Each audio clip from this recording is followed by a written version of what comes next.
From Relay FM, this is Connected, episode 494. Today's show is brought to you by NetSuite, 1Password, and Nom Nom. My name is Myke Hurley, and I'm joined by Federico Petici. Ciao, Federico. Hello, Myke. How are you?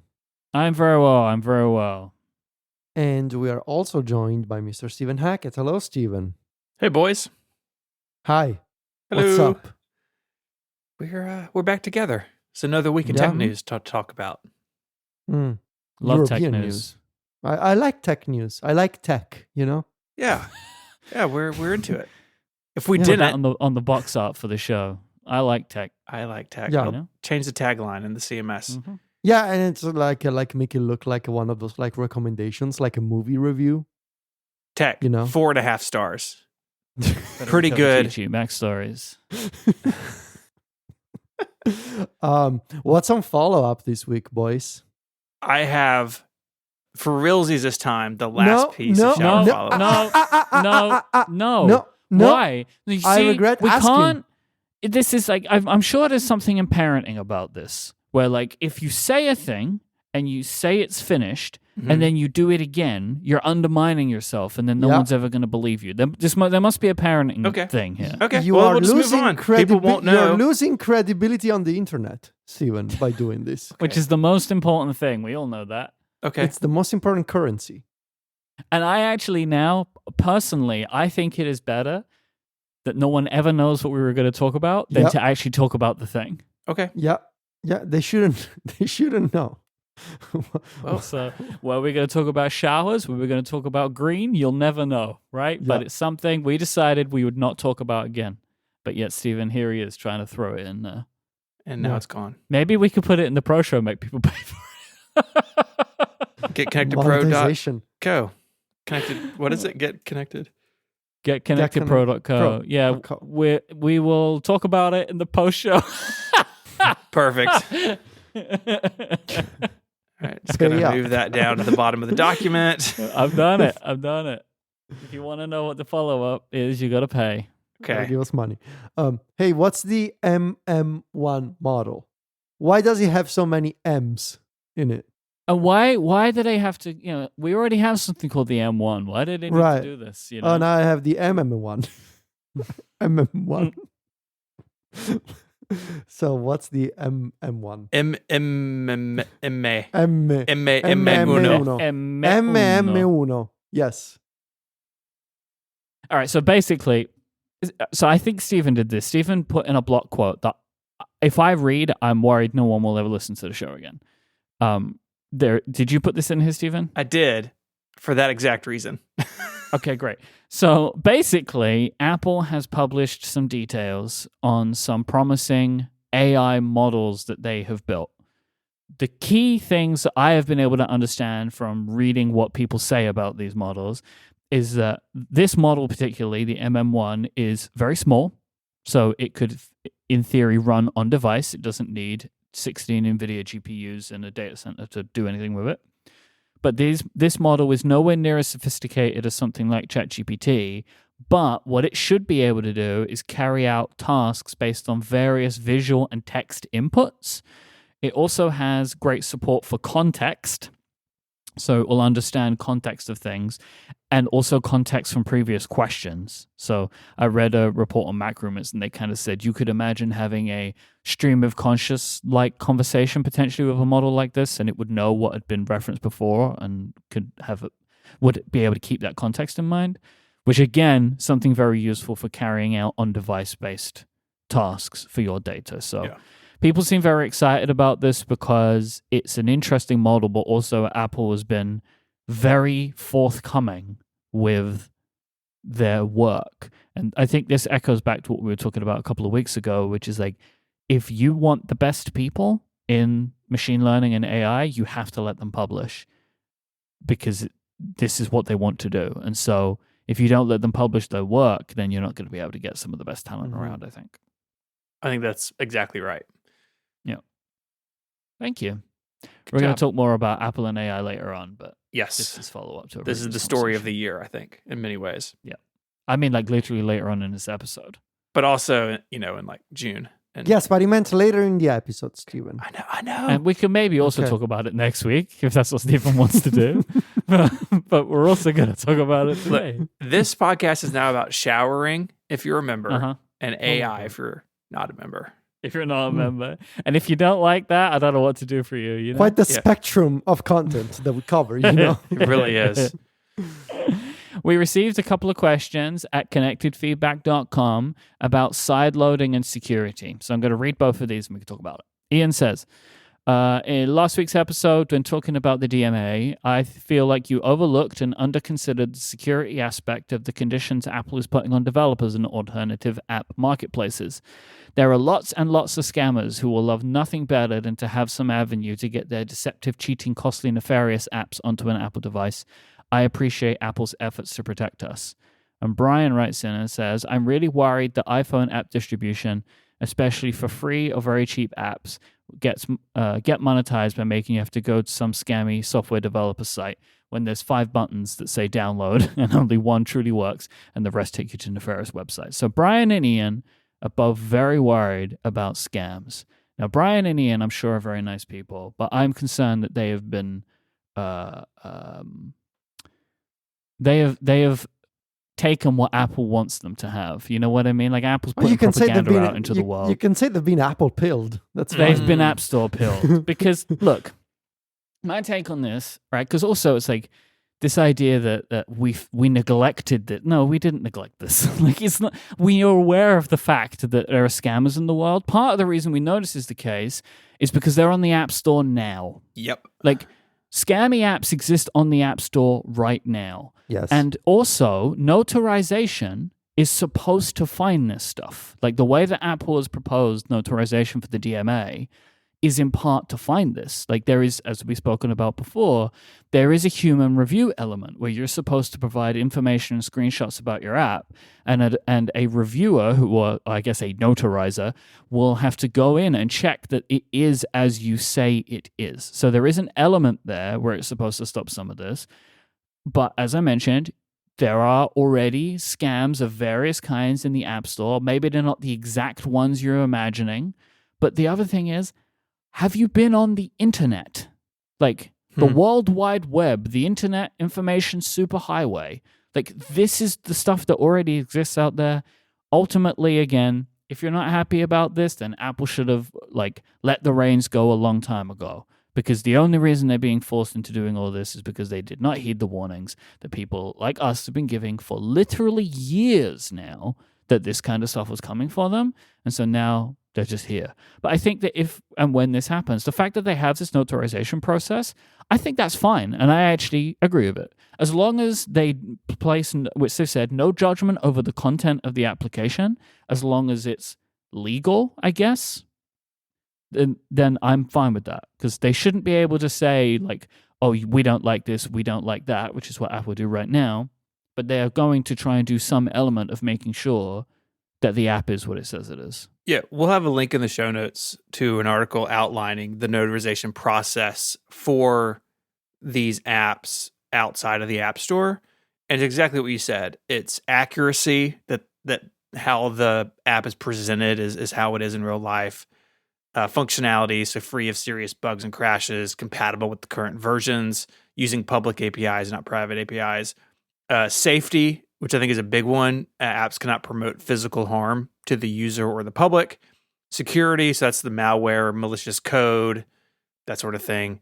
And then privacy, apps cannot collect or transmit private, sensitive data without the user's knowledge. So all of that is in place to protect users from this sort of thing. But it does leave the door open for app marketplaces to have apps in them, or apps on the web even, that Apple's content rules would not allow, right? And there's lots of apps like that, whole categories of things out on the open internet that aren't allowed in the App Store. And through third-party app marketplaces, there is now a vector for those developers of those apps if they want to bring them natively to the iPhone. But they still have to meet those accuracy, functionality, safety, security, and privacy benchmarks. And so far, this has not been changed in the months since Apple sort of announced their DMA response and where we are now, unlike many other things which we've covered on the show, and we've got one to talk about later today. But I do think notarization will take care of the most egregious examples of what these guys are worried about. But also to your point, Myke, and I think as well said, there are things in the App Store now that have things built in them that trick users, right? You download some AI photo generator and it's like, yeah, the first 4 are free, but then it's a $19.90 subscription. And you may assume it's for a month or a year, but really it's for a week, right? There's lots of things in the App Store that I don't think live up to the bar that Apple has set for itself. And that will continue to be the case, sadly. Me and you would consider that a scam, right? Charging somebody $20 a week to generate AI imagery. Yeah. Apple does not consider that a scam. They won't kick out an app that does that as long as it tells you up front that it's doing that. Mm-hmm. But we all know that that's not like on the up and up, right? Like it shouldn't cost that much. But that is, I don't believe that would be kicked out of the App Store for that reason. So, because the money. I think that what some people are under this sort of the delusional conviction that there's no tasteless products on the App Store, and that's not the case. There's plenty of these, like especially now with these AI utilities, right? Where you see these apps that charge you for like $30 a month to export, 5 images with an old version of Stable Diffusion or something. Now that's technically legal. A developer can do it on the App Store, but it doesn't make it tasteful, right? It's still a tasteless, bordering on scammy product. Yeah, taste is a better way to put it. You've done a better job of explaining that than I did. You don't need to go to the web to find these products. You can find them on the App Store. And so now to pretend to sort of, raise your head from under the sand and be like, ooh, what? The web? It's full of scams. No, look, like you got plenty of those things on the App Store too. But technically, they're legal. Remember, the side loading comes with currently a laundry list of things that Apple are defining, at which they are saying if they let you sideload, you're in good standing. Right. It's like Apple has deemed that. And for an app marketplace, why do we assume that Apple is the only company that can make good decisions about the applications that are available? Right? What about AltStore? Why could they not make, or Epic, or Setup, I'll tell you that we don't make that assumption on the Mac. So. Mm-hmm. So, lots of things here. I understand concern that people have, but yeah. That's all I have to say. Yeah, I don't think they're unreasonable concerns, but I do think Apple has built into their response things to help protect people, even if they're outside the official App Store. Which I agree with. I think the notarization thing is actually a really good idea. Me too. I think that it is. I don't know how they get around it legally, and I'm sure they have a lot of really smart people. Meaning, like for example, an emulator application, right? Which I don't think that they would not allow, but someone at Apple has said it's okay. You know what? There must be some like insane legal hoops that they have to jump through with the notarization process. But yeah, good luck to them. And I'm pleased they're doing it. Yeah. Last time I referred to widgets as hot widget on Widget Action. Yeah. Mm-hmm. And the next day I woke up to a Slack message from Underscore. And it said, hey, heard y'all talking about style guides on Connected.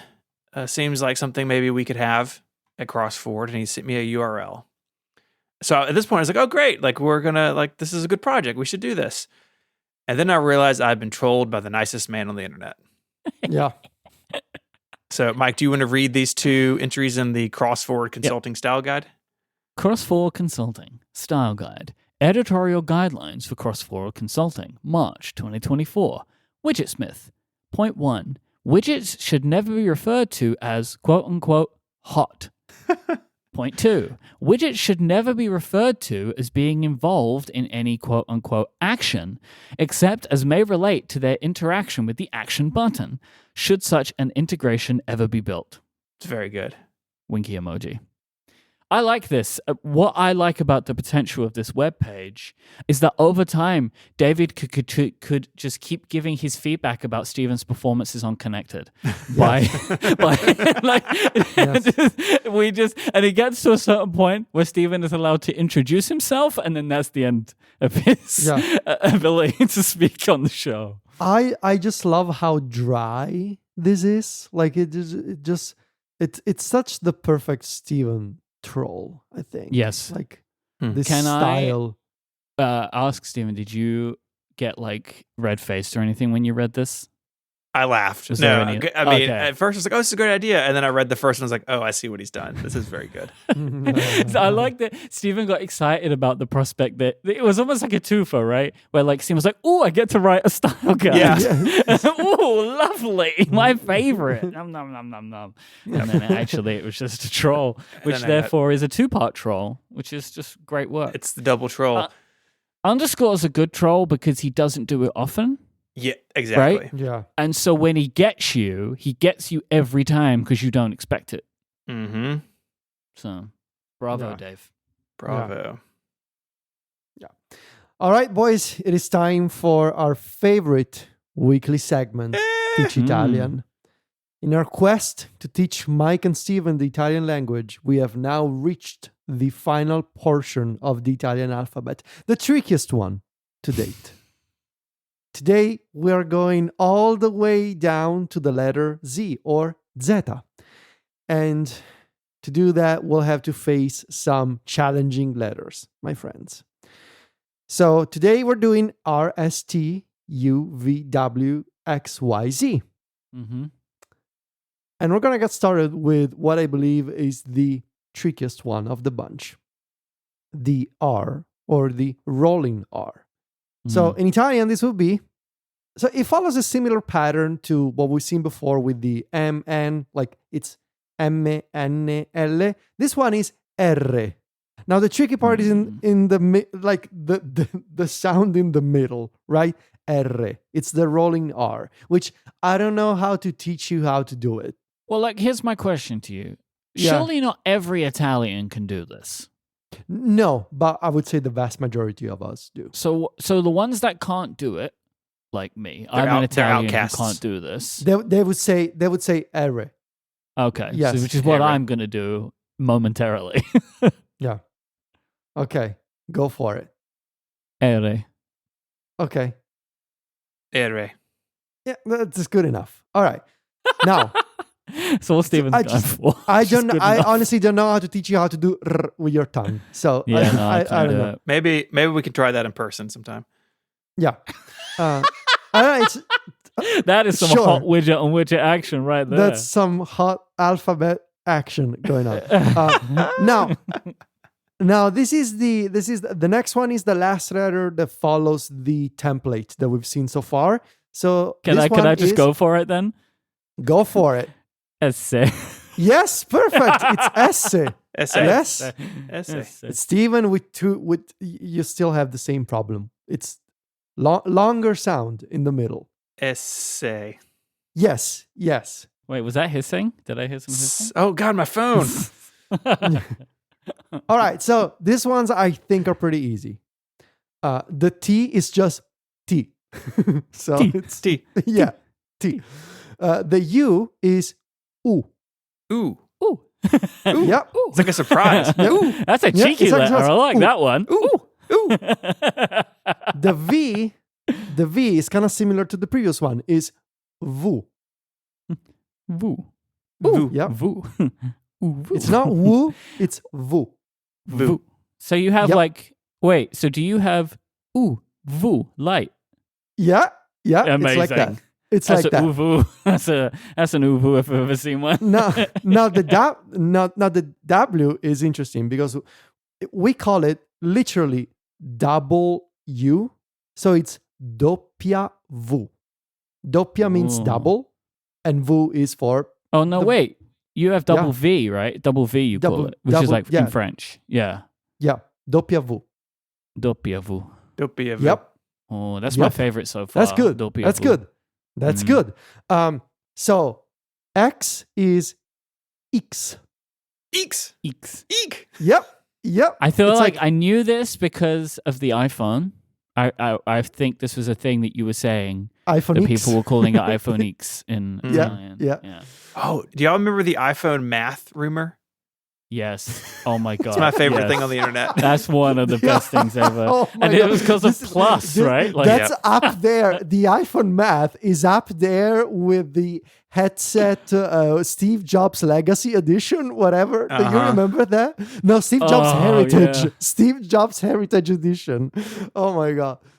Anyway, so X.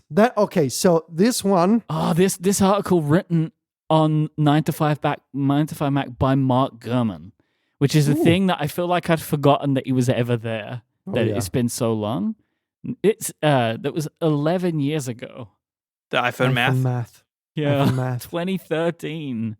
Oh, and I forgot John Prosser was the Steve Jobs Heritage Edition. Yeah. Man, what happened to that guy? He shaved his eyebrows and disappeared.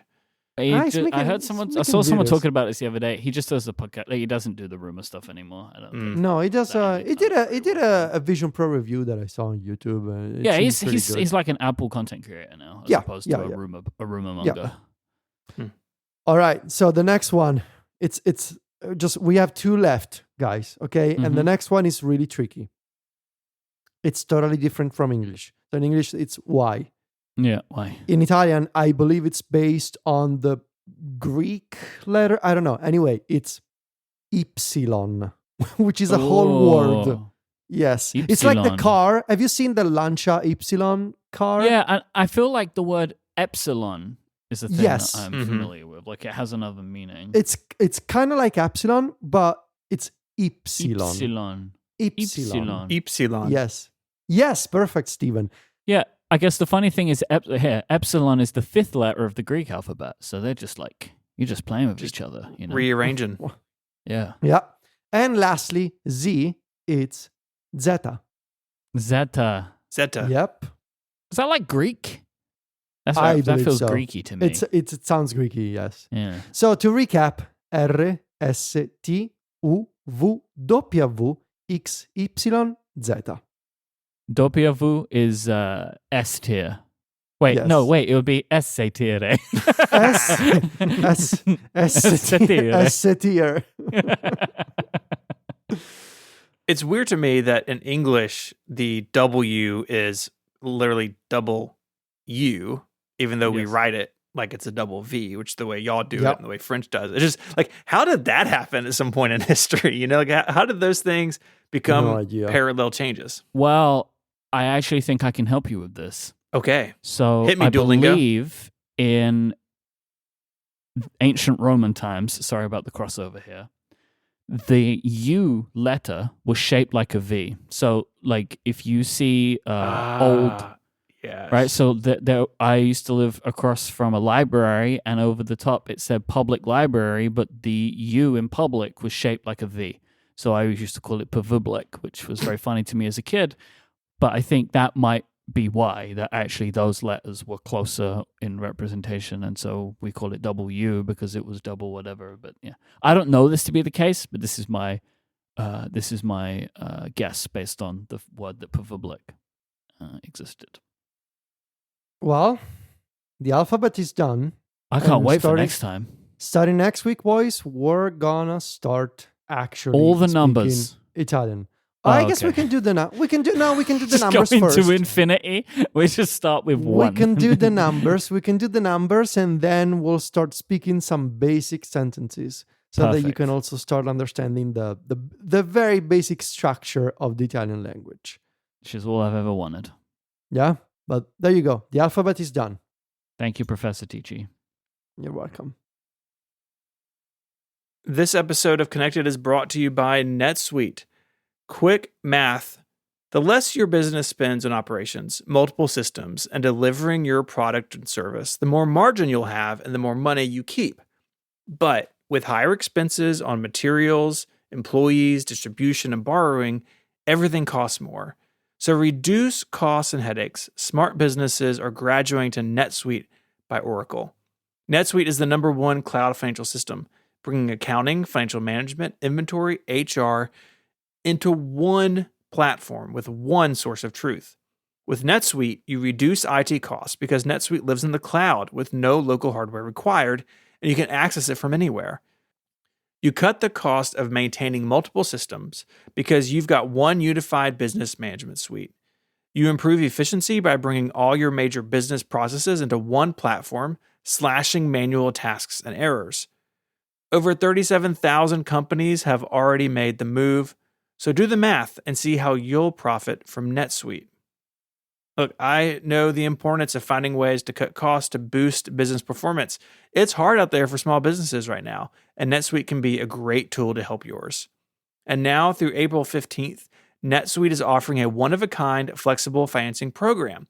Head over to netsuite.com/connected to learn more. That's NETSUITE. netsuite.com/connected.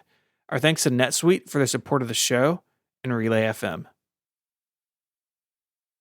We're in that time of year where we're expecting WWDC announcement. Probably, I mean, it could end up happening next week during the show like it did last year, where I think we were 20 seconds into the episode last year and WWDC was announced. Google I.O. has been announced. It's on May 14th. And so I guess it's kind of around this time. But there was a reason I wanted to talk about this today, which is because... Oh, no. Welcome back to the no. Quizzies, the quiz show within a podcast where I, Myke Hurley, quiz my connected co-hosts randomly and by surprise on a variety of subjects. So far in 2024, Stephen Hackett has 340 points and Federico Viticci has 260 points. I believe in you, Federico, that you can pull it back. Today, we're going to be doing a game called Guess That Tagline. Every year when WWDC is announced, Apple reveals a tagline for the event. Sometimes these phrases mean something that we can expect for the WWDC keynote or any keynote. Sometimes not so much. I have selected 5 taglines used over the last 5 years. I will read each to you, and you will tell me what year you think they are from. Scoring will happen after you have told me your answers for all of the years. Okay. There are 15 points available for each correct guess. I feel like I need so a pen. this Hang on. is, yeah. You can tell me them as we're going. So, but yes, you can also write them down if you want to. But this is obviously from inclusive 2019 to 2023 is what we're scoring at here. Does that make sense? Yeah. Yeah. All right. So this is called Guess That Tagline, Okay. WWDC edition. Okay, so we're going to start with. Now, see, here's the thing. Let me think. All right, Federico, you're going to get first guess. Okay. All right. We have full stream ahead. Okay. I gotta guess now, right? Mm-hmm. 2020. Okay. Steven? Agreed. Definitely 2020. Okay. We have the next one, and Steven, you will answer first this time.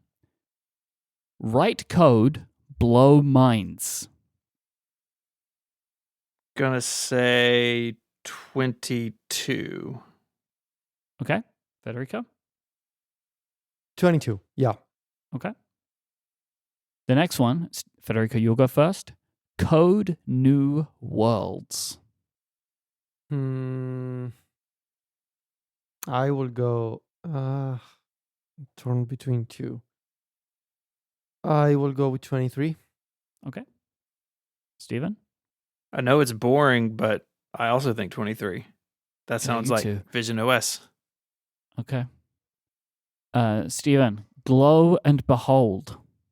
Glow and behold? Mm-hmm. Okay. I don't know. 2019. Federico? Yeah, I will also go with 2019. All right, this is terrible. And call to code. Federico? Oh, what's left? 21. Yeah. Yeah. Yeah. I mean, yeah, it's the only one I've left too. Well, this is a terrible game show. You both scored 30 points. Full Stream Oh. Ahead was 2020. Right Okay. Code Blow Minds was 2019. Code New Worlds was 2023. Glow and Behold was 2021. And Call to Code was 2022. So at the end of that game, nothing's changed except the points went up a little bit. Thank you so much for tuning in to this episode of the Quizzies. Federico now has 290 points. Steven has 370 points. Until next time, I have been your quizmaster, Myke Hurley. Goodbye. Wow. I will say, leading into that, I thought, oh, we're going to do what year things were announced. And I'm really good at that game. And then you turned it into something that neither of us were good at. So good job. Yeah. I really, it was like, none of you are going to remember these, right? You have to just guess it. And really, the only one that was really guessable was 2020. Like that, which is why I started with that one. I bluffed. I tried to bluff a little there. Okay. I was not unsure about Code New Worlds because I was literally on that webpage today to refresh for WWDC news. That was the only other one I thought you could get just because you might have remembered. And I do feel like Glow and Behold, I feel like you should remember what that looked like because that was the neon year. Yeah. And then I think Call to Code. No, the Right Code Blow Minds, but there was a lot of emoji that year, I think. Yeah, I think the clearest were Full Stream Ahead and Code New Worlds, the two that we got right. Mm-hmm. Yep. Well, there you go. That's the end of that game. There we go. So to the topic, Apple generally announces WWDC dates towards the end of March. Our buddy Chance over at 9 to 5 Mac went back 1, 2, 3, 7, 8 years on how many, when the dates are announced. So 2017 was February. That was the year they moved to San Jose. So they announced it early. And then March 13th, March 14th, March 13th, March 30th, April 5th, and then March 29th. So my money is on next week. And my money is also on the first full week of June, I think. So this year, June is it's one of those years where Monday is the 3rd. And I think that's when it'll be June 3rd through the 7th, not the 10th through the 14th. Yeah. So traveling on my wedding anniversary yet again for WWDC. Sorry, Mary. It happens. It happens. So that's my thought. It sounds like we're in agreement on that. Mm-hmm. Yeah. And now we just need the announcement so that we can, some of us can buy plane tickets, at least. Yeah. Anything else on WWDC? I'm excited about it. I think mostly because the AI stuff is hanging out there, but I'm also excited about Vision OS 2. Yes, I think this is going to be a very solid OS year. I think it could be. Like you have different years, right? Where sometimes, like last year, like brand new platforms or whatever, that was exciting. Or sometimes we're waiting on specific hardware and we think it might be then. But sometimes it's just like there's big OS stuff and you kind of, it was exciting enough when I was considering just Vision OS 2. Like that was exciting enough. But now the closer we get to it, and the more we hear about AI stuff, it's like, oh, this is also, it's going to be monumental one way or another. Like they're either going to wow us or we're going to be like, uh-oh. Yeah. And so that's also exciting. It's like similar to what we were talking about leading up to the Vision Pro, which is if it's good or it's bad, it kind of doesn't matter because it's interesting to think about and talk about. Yeah. For us anyway, Yeah, I think we spoke about this with Vision OS 2.0, but if the software is what was holding it up, like I'm very curious how far they're going to be able to push it in maybe not that much time, but because it's a new platform, like thinking back to how much watchOS changed in the first few years, like are there going to be significant sort of structural changes to Vision OS? And that'll be really interesting to see. But yeah, I do think it's going to be I don't think it's going to be a big year for WWDC. Yes. I don't expect much in terms of hardware excitement, but I think it's going to be a very software heavy year. I have a good question here from the live Discord from Eric. It says, Steven, you're part of the development team now. Is that going to change your perspective for WWDC? Well, it's all about perspective when you're working with Underscore. It's about developing that and to develop it. Yeah. Yeah. Yeah, I think it will. I've already kind of been thinking about that. And it does make WWDC feel like even more overwhelming in terms of like how quickly can I get up to speed on things. But yeah, definitely interested in what Apple could do software wise. Obviously, that would benefit Widgetsmith and our other apps. So it's gonna be fun. At least this didn't happen last year, right? Because last year it was all widgets everywhere. So, that would have been a bit of a trial by fire for you, I think. Yeah. I would expect this year would be a refinement year of widgets, right? After introducing interactive widgets and widgets on the Mac and widgets on the watch and stuff. So it's maybe a bit simpler for you. Could be. All of the widgets.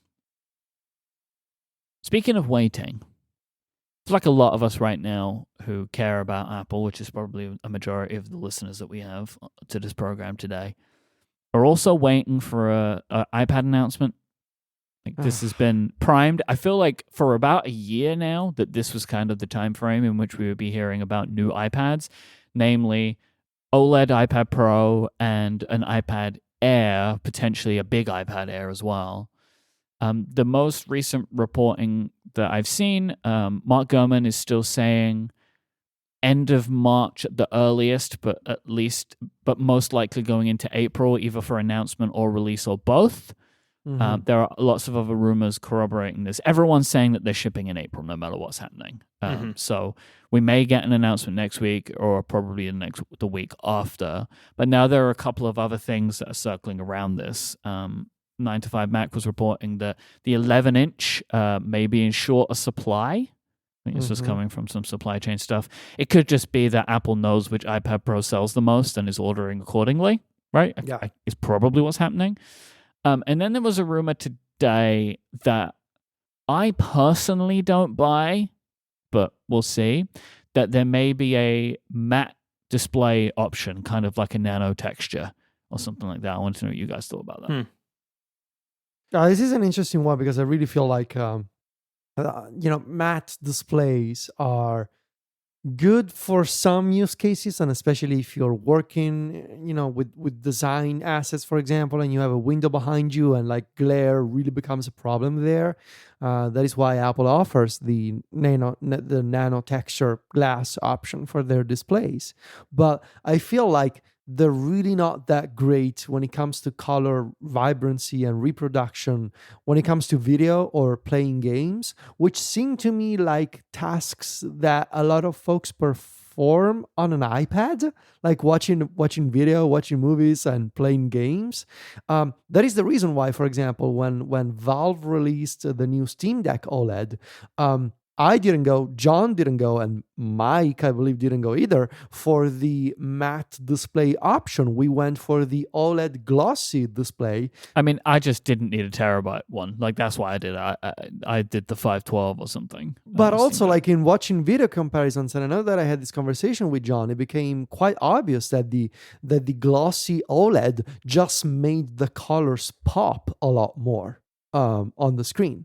Whereas, this matte displays always had issues with like haze or blurriness and just making text a little more fuzzy and the colors a little more dull. And it seems to me like that would be a pretty important downside for an iPad.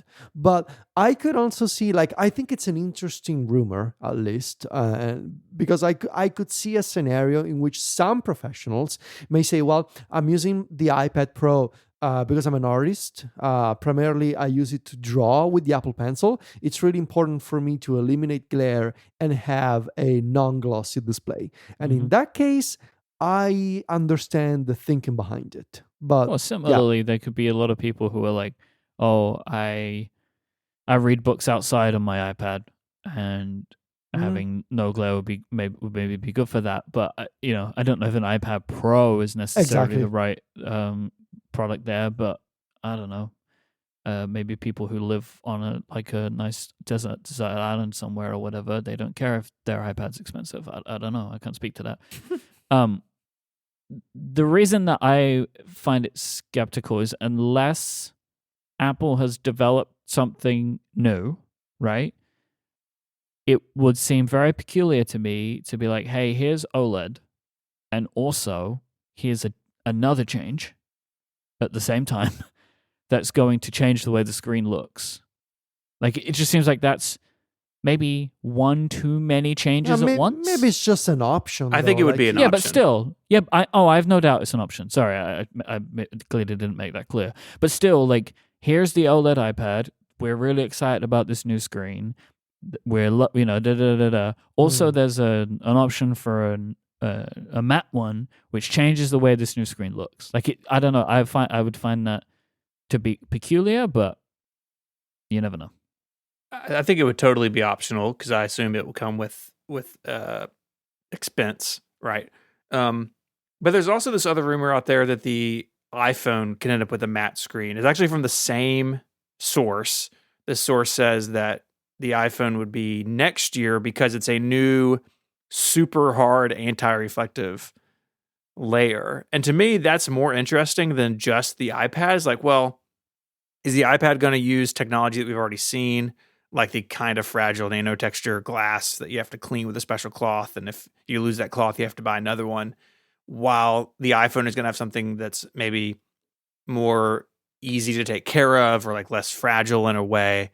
So that's what I'm very curious about. Like, is Apple doing something on the iPad in this like matte anti-glare world just to do something different on the iPhone a year later, and then the iPad's out of step, or they change, the iPad's matte options change somehow to the new thing? I don't know. Well, maybe it's not a matte coating, right? Like, maybe these things are the same thing. These aren't two different glass types. It's one glass type, and it's actually just an anti-reflective coating on both.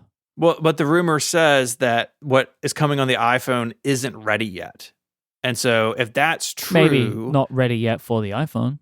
But if that's true, their wording says it's just been released, the technology has just been released to its manufacturing partners in China. If that's true, I don't think it could also be true that it's ready for the iPad. So yeah. I don't know. It's like these weird, like semi-conflicting rumors.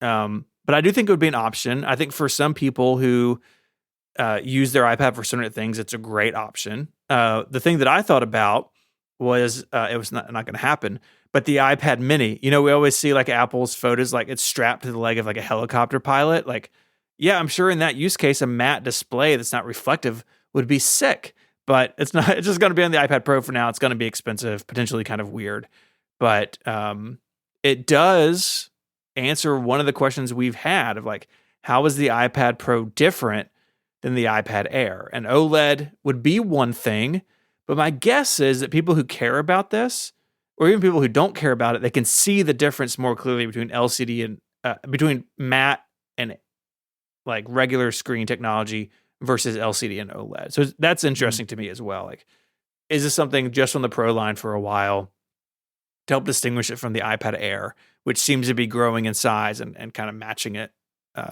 more? Maybe this is how you get to that. Like, do you remember the rumor that the iPad was going to be like $2,000 or something? Maybe this is how. Like, maybe this is how you get an iPad to $2,000. You put 2 terabytes of storage in it and a nano texture display. Yeah. And then you have to take out a second mortgage. And then you can have an iPad. Exciting times, right? So maybe next week will be iPads and WWDC. Yeah. I mean, you're saying about the differentiation, between the two devices. Like, how do you make the Air and the Pro different? I mean, I do think that a huge part of that story now is the accessories available. Like, is one of the key things that tells these products apart, right? And so there have been rumors of a new aluminium-focused Magic keyboard. Yeah. Maybe that's just available for the Pro. Maybe there's a new Apple Pencil. It's just available for the Pro. And that tells part of the story. Maybe the Pro comes with half a MacBook Air, and that's why it's so expensive. Impossible. Nobody would do that. I'm really curious to know if that new Magic Keyboard will be compatible somehow with the Vision Pro. Like, I think it would be so odd for Apple to release a new keyboard and trackpad combo now, and it's just an iPad accessory that's not compatible at all with the Vision Pro. And as a footnote to that, I would also add, are we expecting an accessory refresh in the spring alongside the new iPads as well? Of what? USB-C keyboards? Like, I don't think that's ever going to come at this point. At this point, I'm just like, it's lightning forever. Like, because every time I think it's going to happen, it doesn't happen. So I'm just going to stop thinking it's going to happen. The one thing about your potential keyboard that's like, I see what you're saying. The question is, do you want to put a battery in it, right? Because that's what would have to happen. Right. Yeah. I don't have an answer for that. But I mean, if we're going aluminium, we're going heavier anyway. So maybe you're kind of in for a penny and for a literal pound. But that's pretty good, right? That got me. That's good. Thank you. I don't know. Like, because I can also see it, Federico, they're just like, we have great accessories for the Vision Pro. It's called the Magic Keyboard and Magic Trackpad. Sure, yes. You know, I don't know what you're talking about. And also, like, just use your hands, the most natural devices around, you know? Your eyes. Yeah, totally. This episode of Connected is brought to you by 1Password.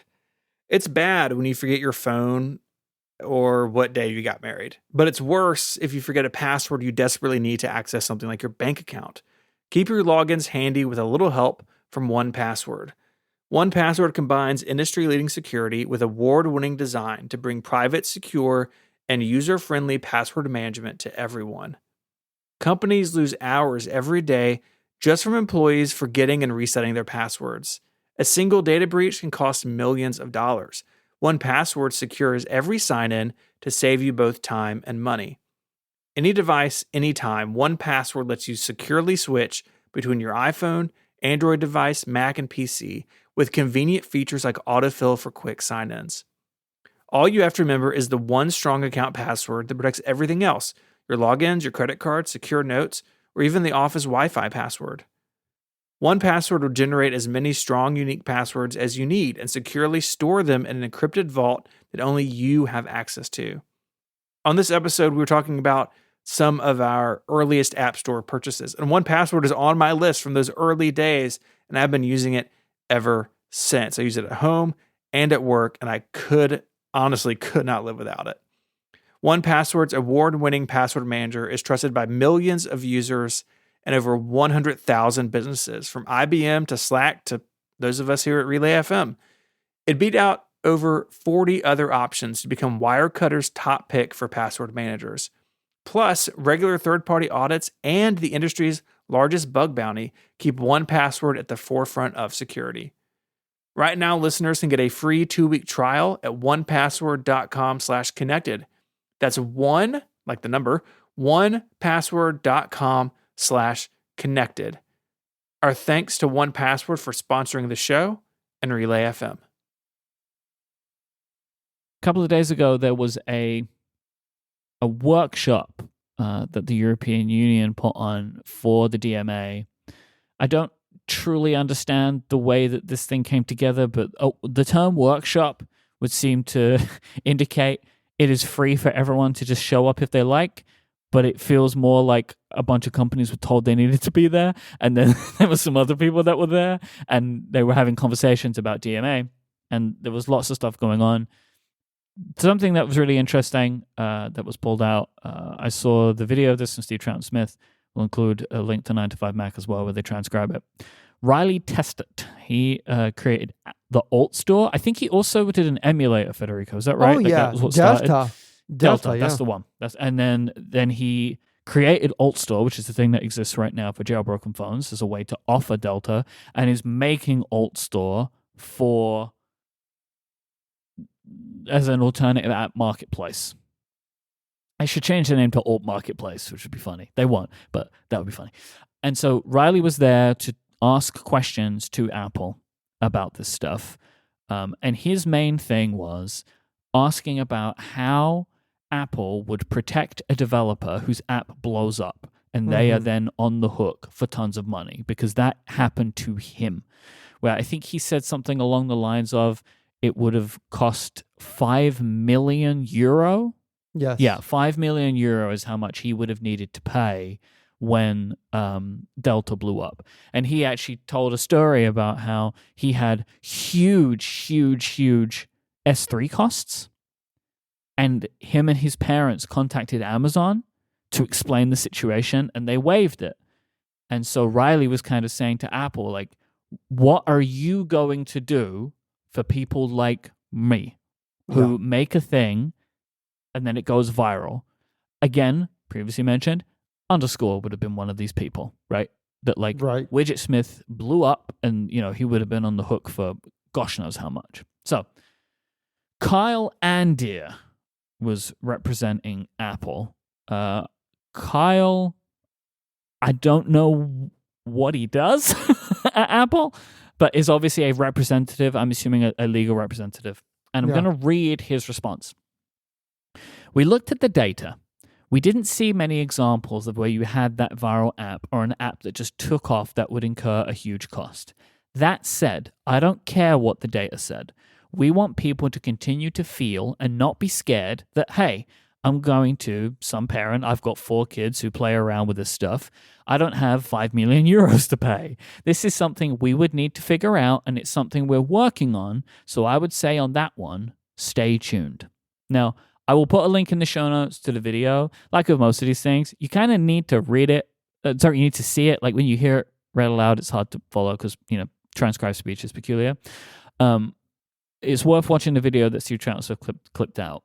For me, this made me simultaneously happy and annoyed because I loved this response.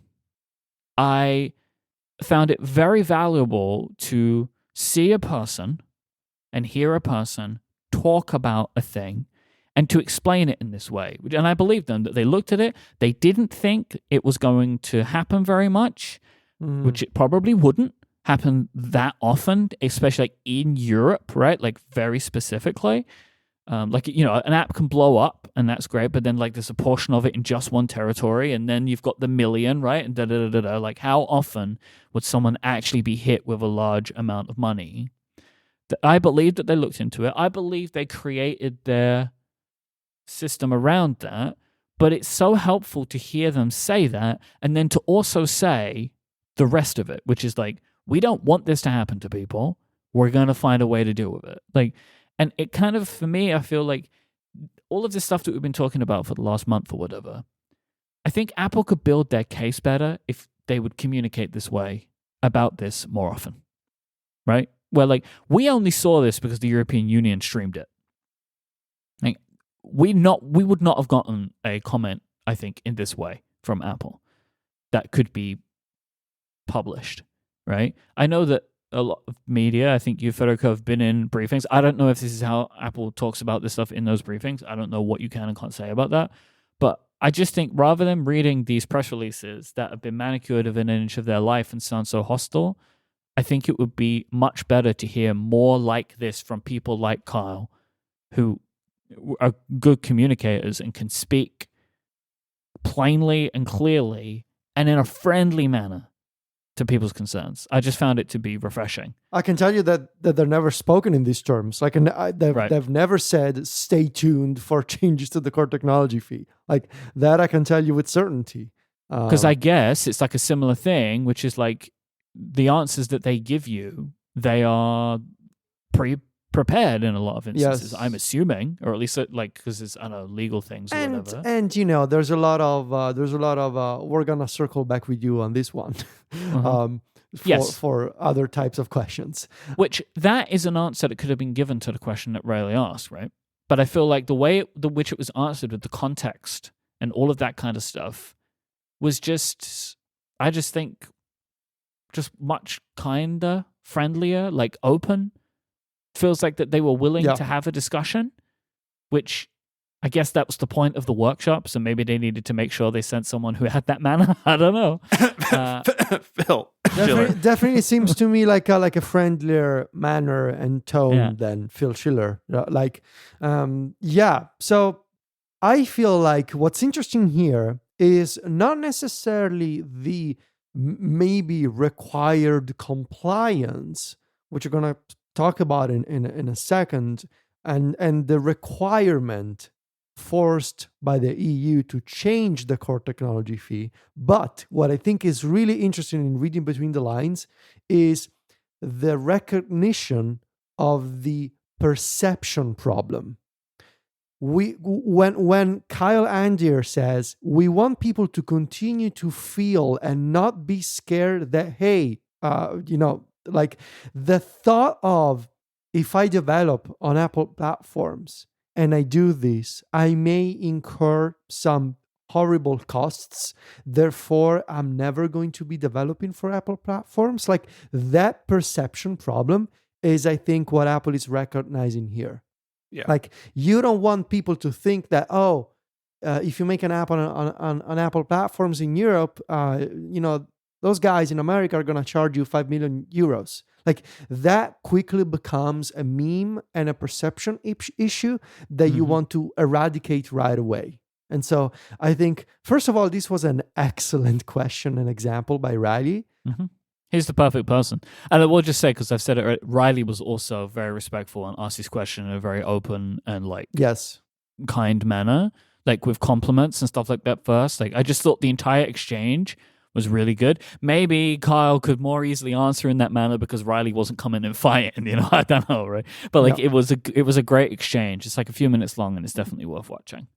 Yeah.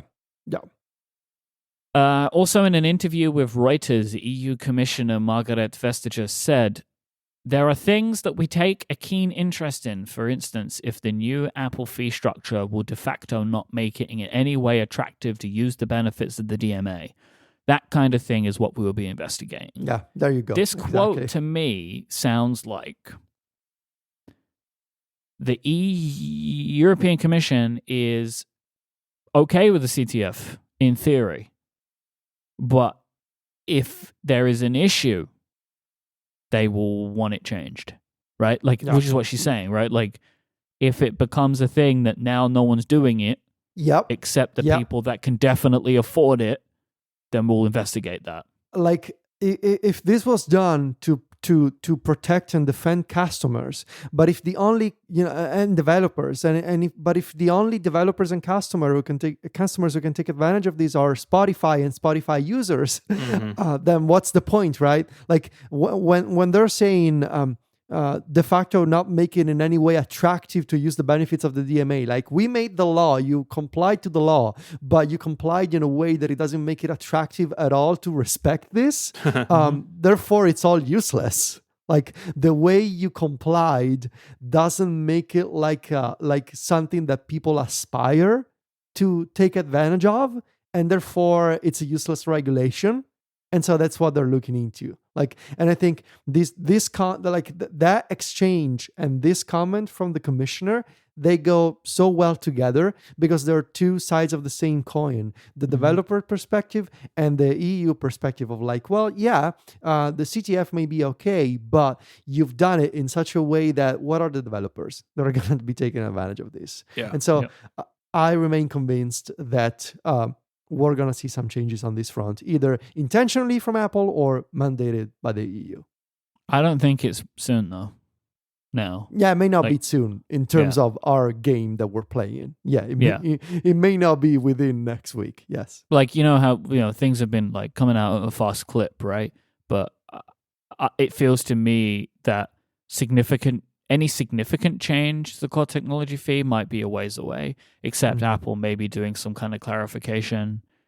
Maybe around age could be a way that they do it. Like an under 18 developer maybe wouldn't pay. I don't know how they're going to deal with that, but if that even makes sense to have as a raise the threshold or something for million downloads. Maybe, I don't know. Yeah, there's parameters they could adjust, I think, to take care of some of the more egregious side effects of it. I don't think the European Commission is saying Apple shouldn't be able to make money for the technology they provide, right? They're not saying this thing has to go, but I do think the point is well taken that they being the European Commission do want to make sure that the DMA and these changes like don't push people out of the market in terms of developing for this platform, right? And there are real risks if you run afoul of the CTF, and you got to write a big check. So I do suspect that the parameters will change. One of the things to remember about the European Union at large is that it is a capitalist society with socialist tendencies. Like, that's the difference. It's not like no one can make money, but it's also remember that people need to be looked after as well. Like, it's what we have here in the UK too, right? Where it's like we're a capitalist nation, but we have a social safety net. Like, and so I think it's worth remembering that like the European Commission is not saying that companies can't make money. They're just saying it has to continue to benefit the people. Would you say that's a fair assessment, Federico? Yeah, I think so. Yeah. I mean, clearly this is an ongoing process, right? We've seen these changes, and I suspect we will see more of them. What's interesting to me is just because this is not really the way legislation works in the US, usually, is that we were now in the era of the DMA, but these companies, and not just Apple, but these companies, Google, the same thing, their responses and the rules around it are changing as these things get sorted out in real time. And I don't know, that's just like a different way of operating than I think what normally happens in the US. Yeah. And I do wonder, like, how long will it be until we see the first alternative app marketplace? Like, I don't think there is one yet, as far as I know. Or is that because Apple's fenced it in a way that no one is willing to risk it? Is it that people are like Epic, right? They've got their developer account back. They're going to do it. Are they waiting for some of these things to get settled out, kind of sorted out until they do it? I'm just curious when we start seeing the actual impacts of this to end users. Epic have said by the end of the year. I think they announced that pretty recently. Alt Store said initially that they were targeting March. I think, and they're like I'm looking at their Mastodon right now, and they've had a bunch of posts in February that would suggest that they were targeting March, but they have to be submitted to Apple for review, and that review should take longer than a normal app, right? Like you would assume, right? Like should is in the sense of what you imagine Apple's going to look at. Like they're going to really scrutinize those. So I expect within the coming weeks there will be the first one, and it will be very exciting for everyone when it happens. I'm excited because one of us will potentially be able to have firsthand experience with your secret Italian EU phone. Some hoops will need to be jumped through, but yes, Federico, I'm sure, will be able to experience it somehow. Vitici _EU at iCloud.com or whatever. Secret EU account. Yeah. This is not another document. Do you see that they're going to change Apple ID to Apple account? That's a good change. Yeah, I saw that rumor. Apple account. I mean, it's so much better. Apple account. It's is it going to be the Apple logo and then account? Yes. Probably. Yes. Right? That's what they're going to do, right? Why is that better? Why is that better? It's cleaner. It sounds more natural, like Apple ID. It sounds like a government ID or something. And maybe it's like it's maybe a little bit muddier now because of Face ID, Touch ID, Optic ID, and then you got like another ID, and it's like it's by the way my Apple looks. Like no, that's not how that works. It's your Apple account. Yeah. Yeah, my Apple account. Yeah, okay, fair enough. Apple account. Apple account. You got to have an Apple account at the Apple Bank. Mm-hmm. Oh, yeah. I mean, that's right. Speaking of Apple account, as of, I think it was 0.4, Apple has redesigned the purchase history page. Yes. That you can get to via various methods, including the App Store. And so it now, there's a couple of things that's going on here. When you go to your Apple account and then go to purchase history, you can see the things you have bought, but it is apps and content. Yes. So you get all of that. Plus, you can now define date ranges. So 30 days, 90 days, this year, last year, or custom. You can select from free and paid the type of media, and if you're in a family account, who bought something. Which is, by the way, some things happen. Like, why did they do this? Like, what? I like that this exists, but it's funny to me that somebody did it. I could imagine this kind of thing started because there was like a meme a while ago of people looking at their first apps, and then maybe someone was like, "Ooh, we should do something with that." And so I wanted to ask a couple of questions of us all today, which is, what is the first media purchased on our Apple accounts? And also, what was the first app that we paid money for? I will start with, I genuinely don't know, all right, before you ask me. On the 4th of December 2006 was the first purchase on my Apple account. And for 79 pence, I bought the single Without You by Mariah Carey. Okay. I don't even know this song, like, in my mind. Like, I don't know why this happened. Because the next day, I bought the Robbers and Cowards album from Cold War Kids, which was definitely more my style of music at the time. Because then just like 2 weeks later, I bought Stop the Clocks by Oasis. I don't know why the first thing I bought was Without You by Mariah Carey on the 4th of December 2006. It was not fitting with my musical taste at the time. So there you go. Okay. What about you, Steven?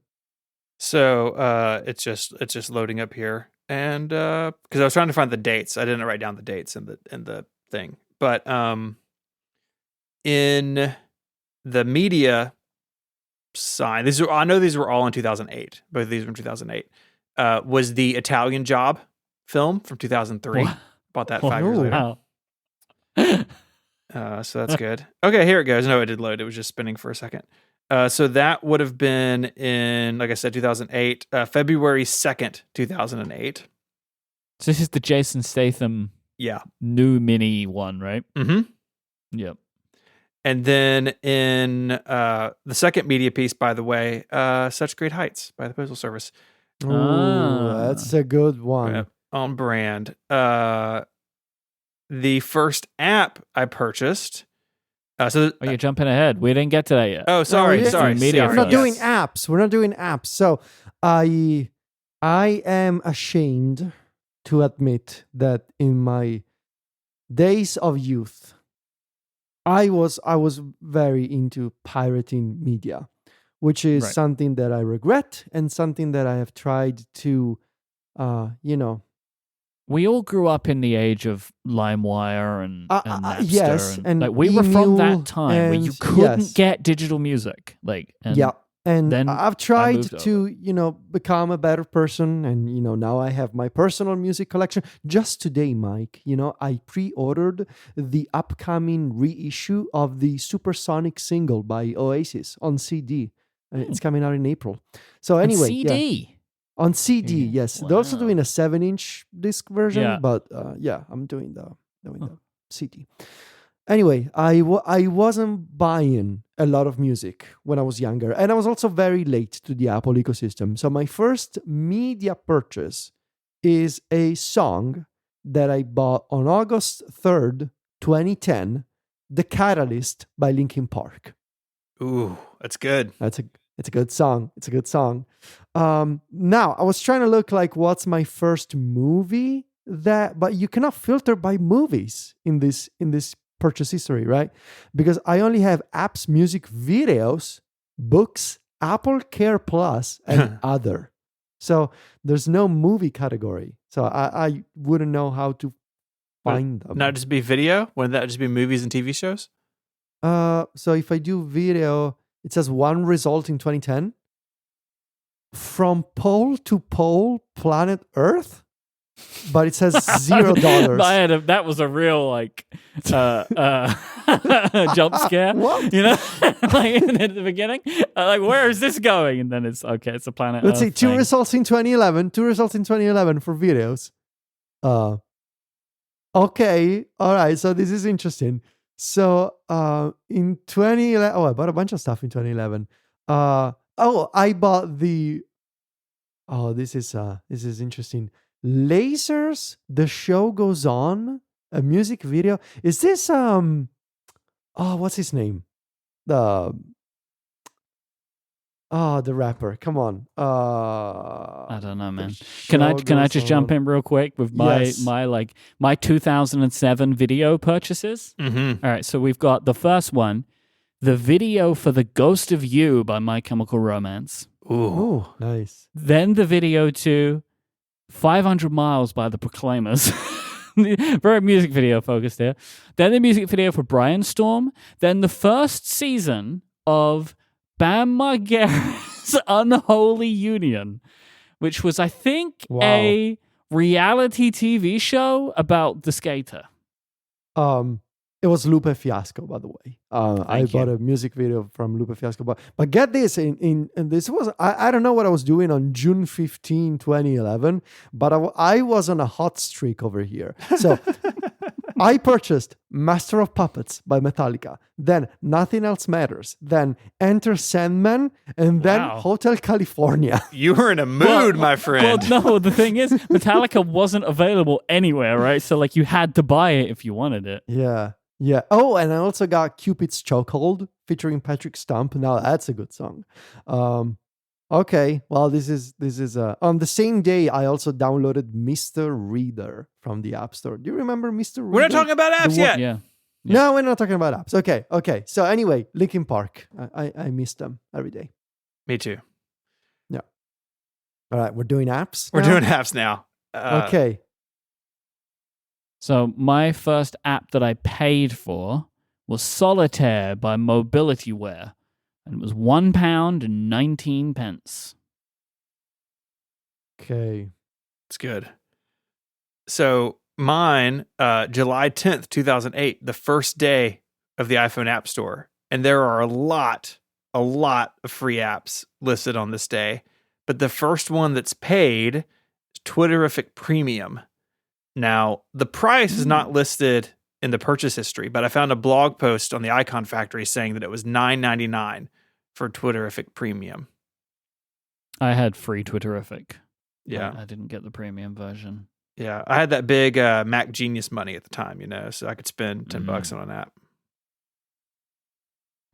I just realized that what I entered in my document was wrong because you gotta open the order details screen to get the precise timestamps. If you Oh, just look at stay that. on the Yeah. you because I was going by what I saw at the bottom of the list in the main purchase history screen, but if you tap on a day, you go into the order details page, which has the full timestamp. And going by the timestamp, this is quite beautiful. My first paid app was on August 24, 2009. And the first app that I paid for was called Tags.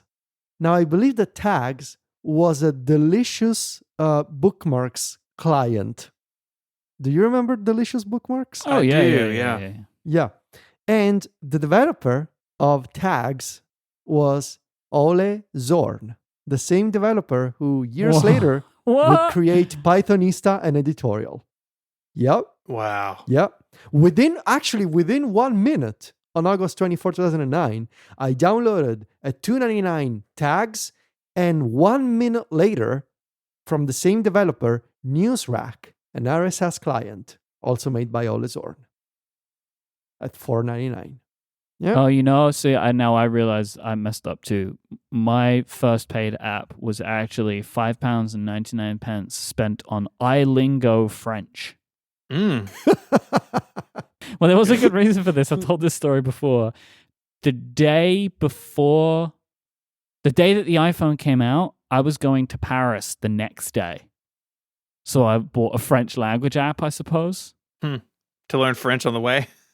I guess. We were younger, Mm. ready to go. Mm-hmm. I thought you had an iPod Touch first. Yeah, that- but Would that have been on the iPod Touch? Yeah. No. This, no. I got an iPhone before the iPhone 3G came out. The iPod Touch came out, and then the iPhone came out later, but it But we got the original iPhone here. It was just later than the US. Yeah, I'm just saying, like, would that purchase have been on an iPod as opposed to on an iPhone? Why would it have been? I feel like you're You had losing no your paid timeline apps on your here. iPod Touch? The App Store wasn't available. Oh, right. Look at me. Look at me. I am the genius now. Yes. Give me Who's your the history collection. nerd? I have bested you. You in can trivia. make the next Apple History calendar. Yes, I got it. I'm going to do the Apple History calendar of Apple History calendars. And it's just going to be things that happened in your calendars on the days they happened. Why can I not find any reference whatsoever of tags? My first paid for app on the App Store. Because maybe you were the only person that paid for it. Maybe. No. Man, I still miss editorial so much. This is a good time in here, you know? Crash Bandicoot. Oh, so good. I also downloaded Minigore on the same day, 99 cents That was Evernote like a for free. zombie game or something. I feel Yeah, like. zombie game. Yeah. And Ramp Champ at Oh my $1.99. And that was made by the Icon Factory at the time. Yeah. Now it's been acquired by Socket Face Games. Because I remember Yeah. you were a little later, right? So like that's why some of these things don't sound like because Yeah. in my mind like Ramp Champ wasn't there at the original. Also quite amusing. It said that I bought these on Federico's MacBook Pro. So That can't be I guess right. I was no, because you could buy them from Oh, and iTunes sync then them over. sync them over. Yeah, that's how it used to be at the time. Man, Yeah. what a time to be alive. Well, yeah, Yeah. I mean, really. Yeah, kids these days will never know what I it know. meant to use Evernote in 2009. You know. It was so good. Yeah. This episode of the show is made possible by Nom Nom. With Nom Nom, freshly made meals arrive directly on your doorstep according to your schedule. Your dog is going to love this delivery guy. All dogs are individuals, and they deserve to be served like it. Nom Nom delivers freshly made dog food personalized to your dog's preferences and unique needs. Nom Nom is made with 100% premium ingredients. That means zero fillers and zero weird stuff. Dogs love great tasting meals, just like us, yet their nutritional needs are different than ours. That's why Nom Nom's nutrient-packed recipes are developed by board-certified veterinary nutritionists, freshly made, and shipped free to your door. Nom Nom has already delivered over 40 million meals. That's because the best dogs deserve the best food. Our dog is an important part of our family. Eva is like a sibling to my kids. And to make sure that she's well taken care of, we trust things like Nom Nom. And she's older now, and as she's aged and her needs change, you've got to pay attention to that sort of stuff. And Nom Nom can be a great partner in that care of your favorite pet.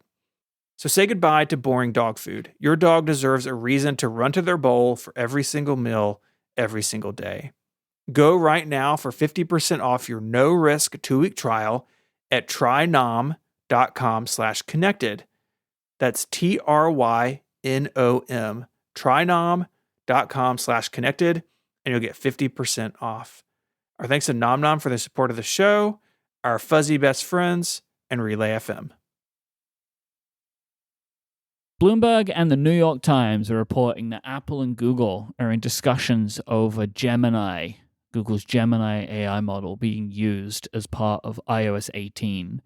The expectation from the reporting and just, I guess, from logic that has come to us all in the intervening days is that Apple would most likely use their own models, like the MM1 model we spoke about earlier, as a way to make things work on their own devices. You know, like you ask a question about some files and that kind of stuff.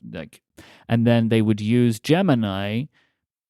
If they use Gemini, apparently they're also talking to OpenAI or had spoken to OpenAI, but they could use something like Gemini to generate answers to large queries. They could do text generation, image generation, all that kind of stuff.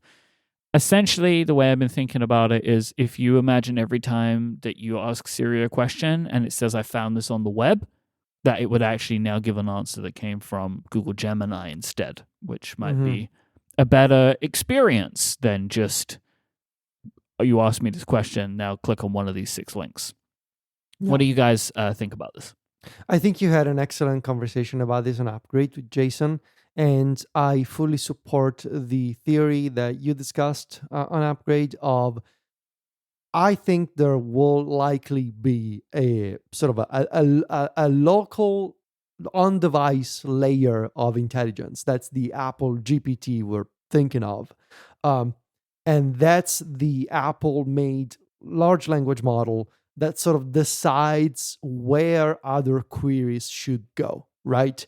And I believe that it would make sense for Apple to work with Google and say, look, um, we want to make sure that in a future OS, when it comes to Google integration with Safari or with Siri, right, which is an existing integration, like nothing is new on that front. You already get Google suggestions from Spotlight and from the Safari address bar when you search. But what if those web-based suggestions could be powered by Gemini instead of the existing Google search algorithm that has been with us forever now? And so I think it would make sense for Apple to take a sort of a modular, if you will, approach to large language models on iOS, where there's a local intelligence, local to your device, made by Apple, that is capable of deciding, does the user want to run a shortcut, want to make a shortcut, is this query about doing something with apps or looking for a photo or editing a photo, like all the things that I am so excited to find out about local on-device Apple intelligence. But for web-based content, I mean, you can fight me on this, but it doesn't really get any better, at least from my perspective, than Google search results still. And not because Google search is the absolute best provider of web results, but because I think it's the best one when you consider international markets. I have tried all of these other Google alternatives. I've tried them all. I signed up for accounts for all kinds of like alternative search engines, and they only work in the United States. And to me, that's always a pretty huge limitations. Google lets me find English content, American content, and Italian content.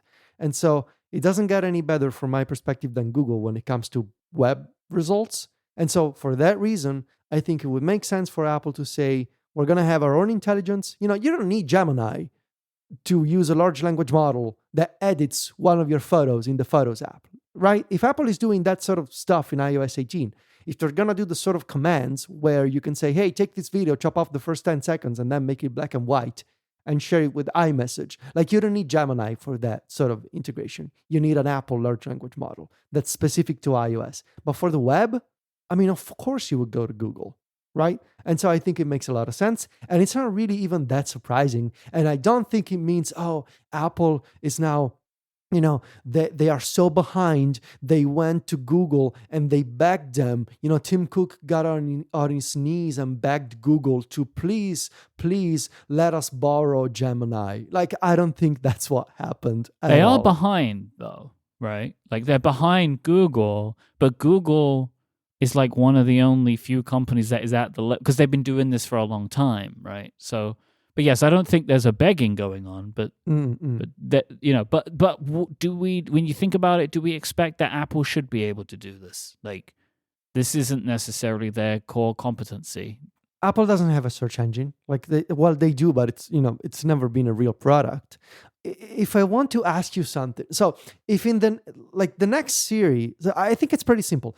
Right now, if you ask Siri a complex question that is about data that is not yours and that is not on your device, right? So I'm asking Siri to, I don't know, tell me what, I don't know, Liam Neeson and I'm just making things up, and Liam Gallagher have in common, right? And obviously the name, but maybe even something else. Now, that is about data that is like a knowledge database that is not on my device. So obviously you will need to go to the web. Right now, if you ask that question, Siri will tell you, here's what I found on the web. But what if instead of saying, here's what I found on the web with 5 links that you can click, it actually gave you the answer from the web? Mm-hmm. I think that's basically what they want to do here. And to do that, they're tapping Google and Gemini, which I think makes a lot of sense. Sorry, Oh wow, see, you transcribed it all. Proving the point. Nice. I think that's about right. I think that's about the shape of it. I do wonder if there's also an element of the generative AI tools that, again, we know Apple's been working on that. We know we went through a few weeks ago all their research that's been public. They are working in those areas. But I think the thing we and other people feel is like, what happens when Apple's thing does something as egregiously wrong as Gemini and like the Nazi photo from a few weeks ago? If Apple's not ready for that yet, either their model's not ready or like philosophically they're not ready, they could also potentially use Gemini or OpenAI or something else in those generative sense, maybe filter it somehow through their, way of looking at the world, but not be directly responsible for what happens. Now, I don't think consumers would know or care about that difference. I think if there's generative AI tools on the iPhone and it does something bad, Apple will be to blame, even if it says powered by Google Gemini at the bottom of it. But I think that is a part of it. Like, the technology is one thing, the policy is another thing. And in many ways, those things are in conflict. I don't know. It is very interesting, though, because Apple has said things are coming this year. And while they've been working on it, March of 2024 seems like kind of a weird time for Tim Cook to get spotted in a restaurant talking about this with Sundar Pichai. So I don't know. It's kind of wild. Yeah, but like they could have known that they were going to plug into someone for this part, right? Like, and also, as we said, that this should only be part of their AI story. And actually, the majority of the stuff that should make the biggest impact to iOS users should be based on stuff that Apple's building, right? Like the on-device models, and then they go out to the web for the other stuff. I mean, I know that we all had the same impression of this initially when I first saw the room, like the news. I was like, oh no, that's not good. But then when you start thinking about it a bit more, it's like, oh, hang on, two things can be true here. And I'm enthused by the idea that if they were to work with someone like Google on this, it's really just an API that they'll be calling, most likely with Google, which means they could, in theory, and I really hope for their sake, they will at least try to offer other people to do this, which I just feel like, look, basically, if Apple do this like deal exclusively with Google, it's like you just went through court for the last one you did of these. So like it would probably be beneficial for them to, like, maybe that's why they're talking to companies like OpenAI, right? So that you could choose, but they will have Google Gemini as the preferred. There's a lot of stuff about this that makes sense. It's very intriguing. And it is that, I think what you were leading to, Stephen, though, like, in 3 months' time, are they going to say we're using Google Gemini? Like, I don't know. Like, it's a strange thing to think about. Like, if they could pull it all together in time, but maybe you can get a contract on a piece of paper quickly enough. Mm-hmm. And how much testing is that going to need? Like in a beta season, maybe not that much. I don't know.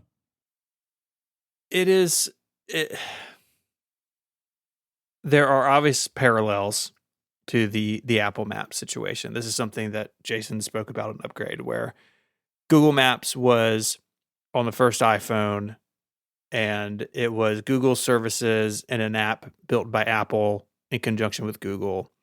And in the background, Apple was building its own Maps service. Very famously, it launched in iOS 6. Very famously, it was not good. And eventually, like, Google Maps came back as a third-party app, and now we have competition, and they're both good. You could see that being the direction this goes, where Apple is building their own stuff, but they're doing it in partnership with other people, if this is true. And maybe eventually they want to stand on their own completely. But I could also see a world where Apple doesn't want to stand on their own on this. Maybe for some of that, kind of covering your rear policy perspective stuff that I mentioned. But also I wonder if the sheer amount of hardware and computing power necessary to power these things if Apple's locked out of that, at least for the time being. Google and OpenAI and others have seems like, at least unless Apple's been buying NVIDIA chips secretly that we don't know about, it seems like these companies have a head start on the cloud front of this. And no matter how good the next A series chip is in the phone, no matter how good its neural engine is, at this point, it doesn't seem likely that Apple could do all of this on device. And if the future means that eventually they can, or eventually they're going to build their own data centers or whatever, like this could be a stopgap, but it could also be much longer term than the Google Maps thing. I mean, there's just a lot of things at play here, and it is just really interesting because Apple does not talk about future products except all the times that they do. And Tim Cook saying there's a bunch of AI stuff coming later this year, that just keeps bouncing around my head. You know, we talked about this a few weeks ago with the Apple Car and how they're talking about the car and then the wrist and like health. You know, like this is coming. There's no doubt about it. It's coming this year. No doubt about it. It's just a matter of how much Apple's doing, how much its partners are doing, and then what does the glue between those things look like? Yeah. They are going to struggle for the foreseeable future to be able to provide their own version of a web, like a data center focused version, because like the best technology is what NVIDIA makes. Yeah. They just announced a brand new AI Yeah. chip at their conference, and it's Yeah. wild what they're doing. Apple have two issues. One, they don't have a great relationship with NVIDIA. Which, And two, in they get hindsight, huge mistake. Yep, and they got to get to the back of the line because every company as big as them is buying up as much as they possibly can. Yeah. Facebook, OpenAI, Microsoft. Yeah. Like they are buying whatever NVIDIA, like I think in NVIDIA's last earnings call, they said something along the line of a risk that they have right now is they're selling everything they can make. Wow. Which is like a Pretty good risk. like just an insane thing to hear. Like, our biggest issue right now is we have no inventory because everything we make is purchased by someone. Yeah, that's an interesting situation to be in. Yeah, especially for a company of that size. Yeah, and at the cost of these things, right? And maybe Apple has been in that conversation for years and we just don't know it, right? It could be that they've been buying these things up. So. I think we would have heard about it by now. Yeah, and also like really, it is true. Like what I was saying earlier, right? Like Apple learned about this when we did at scale. Like this whole like OpenAI, ChatGPT kind of stuff. Like there were only a couple of companies working on it. It was Google and OpenAI. Like really, and so they weren't building transformer based models like these GPT models. They weren't doing this. Why would they have been, you know? Like, I'm sure they have some people somewhere inside of the company tinkering around with what, you know, like whatever. But this wasn't like a focus for them in the same way that it wasn't a focus for really anybody else in technology except the companies that are now leading it. I mean, maybe. I don't know if I fully buy that Apple was like shocked that this came down so quickly. But nevertheless, they've now have to implement it right now. Now, it's in the Pixel phone. It's in the Samsung phones. Like the iPhone doesn't have these features, and the market is moving in this direction. No matter how much Apple was prepared for it. And one more way of me trying to argue my point. Sure. Like Google was caught unaware. Google created the transformer. Yeah. Like they were not prepared when OpenAI had its moment. Right? They even said that. Like Sundar Pichai was like, his line was like, this is like a 5-alarm moment for the company. Like all hands on deck. We have to get a product out. And they ended up with Bard like a couple of months later. And Google created Transformers. Like that is a Google invention. And they weren't ready for it. So like I don't think it's like an unfair thing to say that Apple weren't ready for this or weren't putting any attention to this because nobody was until ChatGPT came out. It's also different because this is, if all of this works the way these companies say that it will, Google's main business of search is in trouble. And Apple doesn't have that sort of skin in the game, right? The reason I think it was a 5-alarm fire or whatever for Google was not because Android didn't have this.